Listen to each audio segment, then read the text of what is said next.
بلال اور میں یہاں لندن میں ہی تھے اور بلال کو کسی کام سے پاکستان جانا تھا. وہ پاکستان گئے اور اپنے ایوننگ کا ٹائم تھا, کھانا کھا کے گھر سے باہر نکل رہے تھے تو کچھ گاڑیاں اور کچھ سول میں لوگ آئے اور ان کو جو ہے تو اغوا کر کے, غیر قانونی طریقے سے اغوا کر کے کہیں پہ لے گئے, جس کا ابھی تک کوئی پتہ نہیں چلا.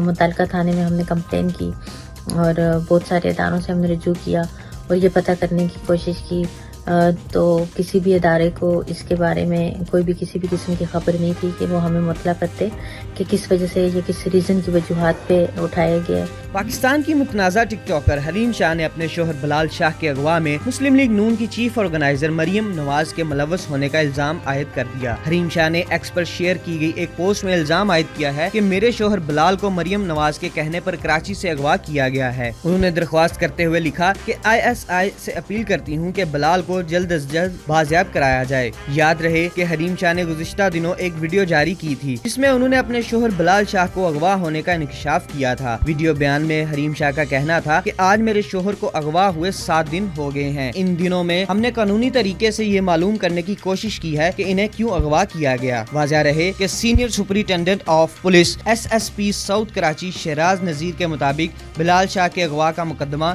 FIR نمبر 533/23 کے تحت ان کی والدہ بی بی شہزادی بیگم کی مدعیت میں ڈیفنس تھانے میں درج کیا گیا ہے. خاتون کے مطابق ان کے بیٹے بلال حسین شاہ کو 27 اگست کو کراچی کے علاقے کیوم آباد بلاک B کی گلی نمبر 6 میں سے گھر سے نکلنے کے بعد اغوا کیا گیا. مقدمے کے متن کے مطابق بلال کے گھر سے نکلنے کے بعد مین روڈ پر 3 مختلف گاڑیوں میں سوار نامعلوم افراد نے انہیں اغوا کیا.